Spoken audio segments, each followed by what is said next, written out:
오늘의 아침 묵상 주제는 그렇다면 선한 목자는 어떤 모습이어야 하는가입니다.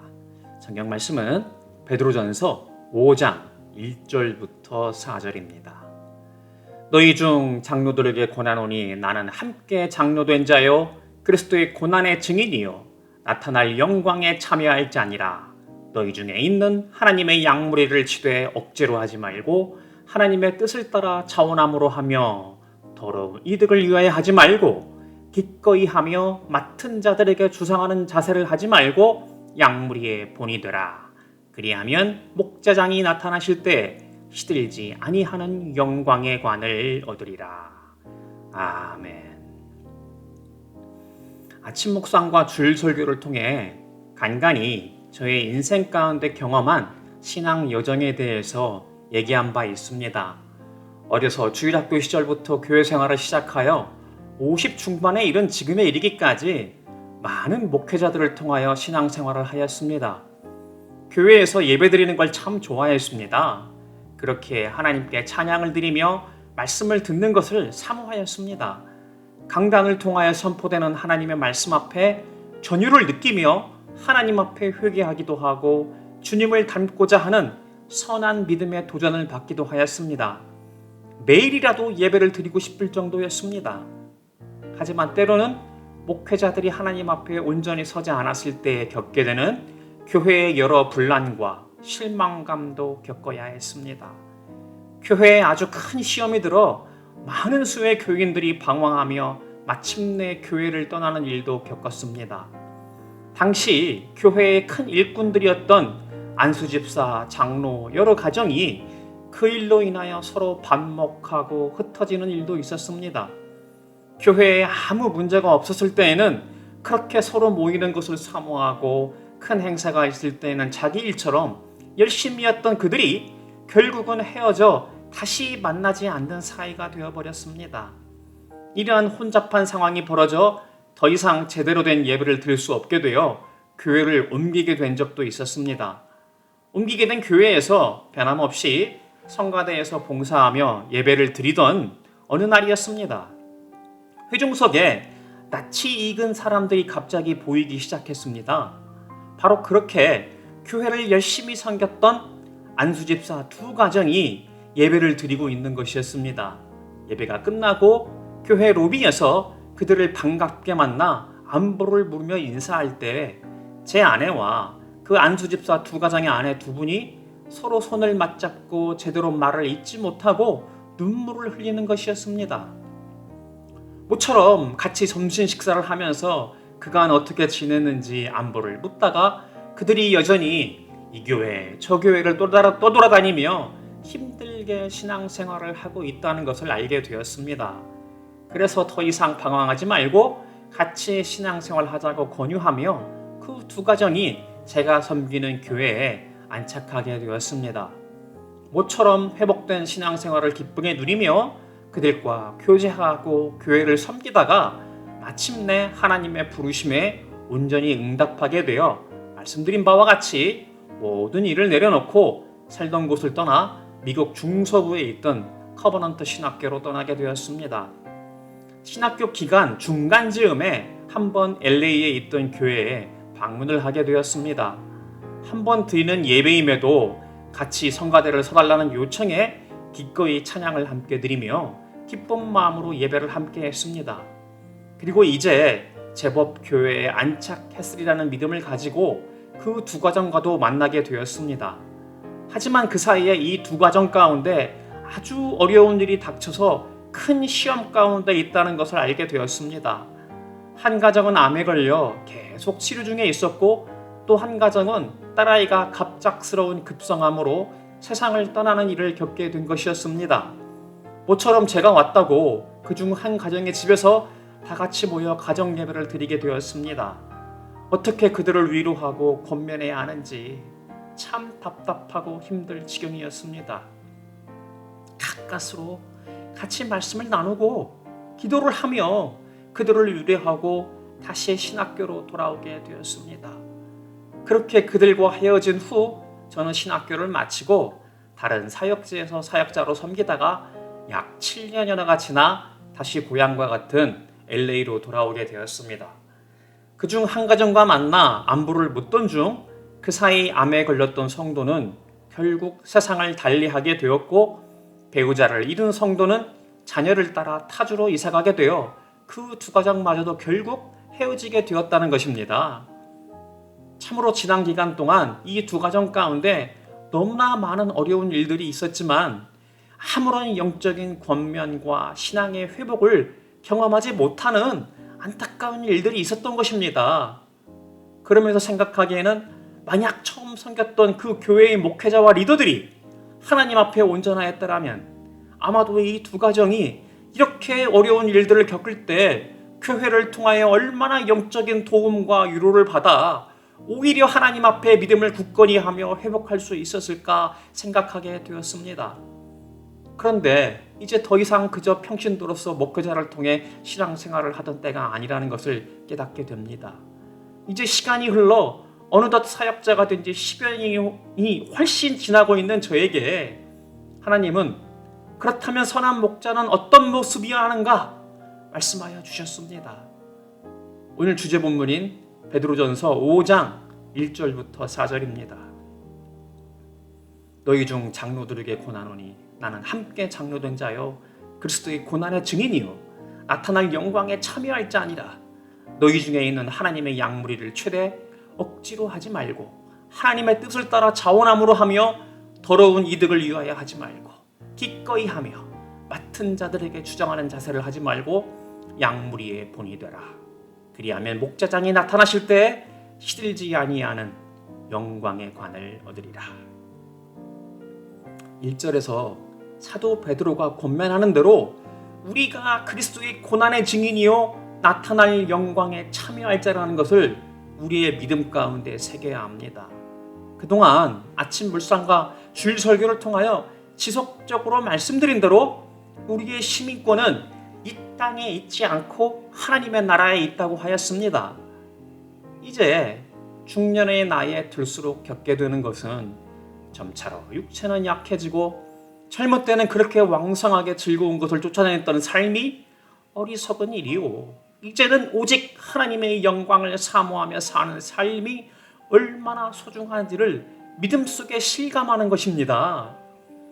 고린도후서 4장 16절부터 18절입니다.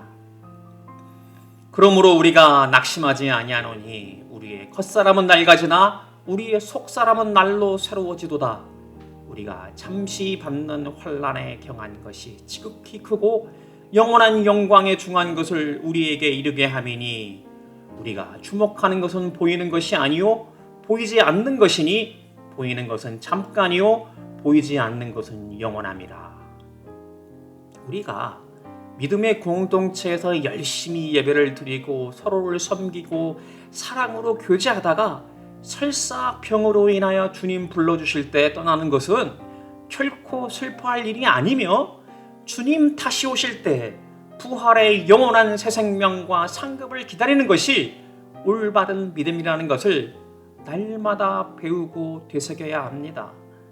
잠시 서로 보지 못하며 아픔 가운데 있을지라도 서로를 위로하며 온전한 믿음 가운데 선다면 우리는 넉넉히 이겨낼 수 있습니다.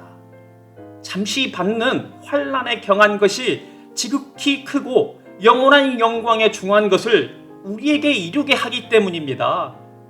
그래서 교회 공동체가 얼마나 중요합니까? 그렇기에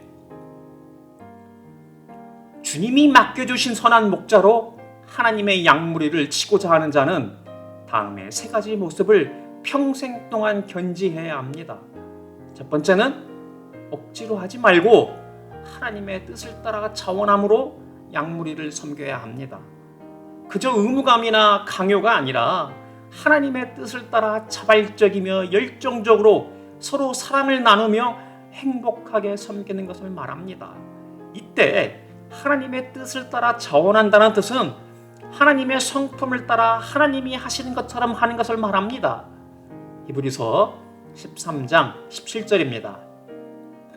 그들로 하여금 즐거움으로 이것을 하게 하고 근심으로 하게 하지 말라. 그렇지 않으면 너희에게 유익이 없느니라. 하나님은 맡기신 목자들이 하나님의 기쁨을 알고 즐겁게 일하기를 원하십니다. 그러기 위해서 무엇보다도 성령의 열매를 통해 주님을 닮아가며 하나님의 언약과 하나님 나라에서 사는 법과 방식을 제대로 알고 그대로 사는 데 힘쓰는 자여야 합니다. 마찬가지입니다. 교회도 자신들의 목자가 기쁨으로 사역을 감당할 수 있도록 따르고 섬기며 근심하지 않도록 여러 형편을 살피고 도와야 합니다. 그렇게 해야 서로에게 유익이 있을 뿐만 아니라 하나님의 영광을 드러낼 수 있기 때문입니다. 두 번째는 더러운 이득을 위하여 하지 말고 기꺼이 하나님이 주시는 것에 만족해야 합니다. 말씀드렸던 바처럼 저는 평신도 시절 세리마태와 같이 주로 돈과 직접적으로 관련된 일을 하였습니다. 한국정부 출연금융기관에서 여신심사 신용평가역을 하고 이민생활 가운데에서도 주로 사기업과 미국에 있는 한국 지방정부에서 투자 비즈니스 컨설턴트로 약 20여 년간 일하였습니다. 중산층의 삶을 크게 부족함 없이 누리다가 하나님의 부르심을 받아 사역자가 된 이후에 하나님은 가장 먼저 물질에 대한 시험을 하셨다고 했습니다. 지난 기간 동안 때로는 사역을 감당하면서 아주 물질적으로 힘들었던 적도 있었습니다. 그때마다 하나님의 말씀을 붙들었습니다. 마태복음 6장 33절입니다. 그런즉 너희는 먼저 그의 나라와 그의 의를 구하라. 그리하면 이 모든 것을 너희에게 더하시리라. 광야 땅에서 물이 부족하고 양식이 부족할 때 하나님은 반석에서 물이 나게 하시고 만나와 메추라기로 이스라엘 백성들을 먹이시는 것을 동일하게 경험하게 되었습니다. 그리고 잠언 30장 8절부터 9절의 말씀을 때마다 기도하게 되었습니다. 나를 가난하게도 마옵시고 부하게도 마옵시고 오직 필요한 양식으로 나를 먹이시옵소서. 혹 내가 배불러서 하나님을 모른다 여호와가 누구냐 할까 하오며 혹 내가 가난하여 도둑질하고 내 하나님의 이름을 욕되게 할까 두려워함이니이다. 이에 대해 현실적인 조언으로 미국의 영적 지도자로 존경받는 존 파이프 목사는 목회자의 사례에 대해 이렇게 말하였습니다. 교회는 자신들을 섬기는 목회자를 가난하게 하여 물질로 인하여 근심하게 하지 말고 목회자는 교회를 통하여 부자가 되기를 구하지 말라. 목회자는 목회를 통하여 더러운 이익을 취하지 말고 교회는 자신의 목회자에게 궁핍하게 하지 말라는 황금률이 선한 목자가 지켜야 할 물질에 대한 바른 권면입니다. 세 번째는 맡은 자들에게 주장하는 자세를 하지 말고 양무리의 본이 되어야 합니다. 이때 주장하는 자세를 하지 말라 하는 것은 군림하지 말라, 지배하지 말라는 뜻과 동의어입니다. 이 단어로 사용된 다른 말씀을 확인해 보겠습니다. 마가복음 10장 42절부터 44절입니다. 예수께서 불러다가 이르시되 이방인의 집권자들이 그들을 임의로 주관하고 그 고관들이 그들에게 권세를 부리는 줄을 너희가 알거니와 너희 중에는 그렇지 않을지니 너희 중에 누구든지 크고자 하는 자는 너희를 섬기는 자가 되고 너희 중에 누구든지 으뜸이 되고자 하는 자는 모든 사람의 종이 되어야 하리라. 이방인의 집권자들, 고관들이 백성들을 임의로 주관하고 권세를 부린다 할 때 사용되는 단어가 바로 같은 뜻으로 사용된 것입니다. 그렇다면 예수님은 어떻게 하여야 한다고 말씀하셨습니까? 섬기는 자가 되고 모든 사람의 종이 되어야 한다고 말씀하십니다. 이것이 바로 선한 목자에게서 나타나야 할 양무리의 본입니다. 하지만 거짓 선지자 교사들에게서 나타나는 모습은 마치 세상의 집권자들이나 고관들처럼 교만 속에서 자기 확신, 특권의식, 번영, 성공, 승리주의에 빠져 맡겨진 양들에게 마치 왕처럼 군림하는 것입니다. 예수님은 이 땅에 오셔서 자기 양들과 세상에서 소외된 자들을 섬기고 그들을 구원하셨습니다. 때로는 주신 사역을 감당할 때 핍박과 고난을 겪으셨을 뿐만 아니라 죽기까지 순종하셨습니다. 그렇기에 선한 목자는 바로 주님의 명령에 따라 자기 십자가를 지고 주님을 따르는 자입니다. 그리고 이러한 선한 목자에게 요구되어지는 모습은 현실교회에서 목회자는 물론 여러 직분자들과 소그룹 리더, 목자들도 마찬가지로 해당되는 내용입니다. 우리 모두가 하나님 부르신 소명과 맡기신 사명을 감당할 때 분림하지 아니하고 주님을 닮아 종의 모습으로 섬기는 자가 되는 하나님 나라의 백성이요 예수 그리스도의 제자가 되기를 주님의 이름으로 축복합니다. 기도하겠습니다. 하나님 아버지, 주님 세우신 교회 공동체에서 하나님을 경배하며 찬양하는 예배를 드리고 서로를 돕고 격려하며 사랑하며 섬기며 사는 것이 바로 이 땅에서 우리가 하나님의 나라를 이루어가는 것임을 바로 알고 깨닫게 하여 주시옵소서. 그렇게 우리 주님을 닮아 목자로 세운 지도자를 따르며 궁경하고 그들이 하나님 앞에 온전히 섬길 수 있도록 돕게 하여 주시옵소서. 그리고 참 목자 되신 주님을 닮아 종된 모습으로 섬기는 자로 목자들이 하나님을 따라 기꺼이 맡기신 사명을 감당하게 하여 주시옵소서. 때마다 성령님이 조명하심으로 주신 말씀 가운데 하나님을 기뻐하는 자가 될 뿐만 아니라 하나님을 두려워하는, 경외하는 자가 되어 양무리의 본인이 될 뿐만 아니라 마침내 주님 다시 오실 때에 시들지 않는 영광의 관을 얻게 하여 주시옵소서. 예수님 이름으로 간절히 기도드립니다. 아멘. 오늘도 주신 말씀으로 묵상하며 기도함으로 하루를 시작하고 세상 가운데서 승리하는 삶 살 수 있기를 축복합니다.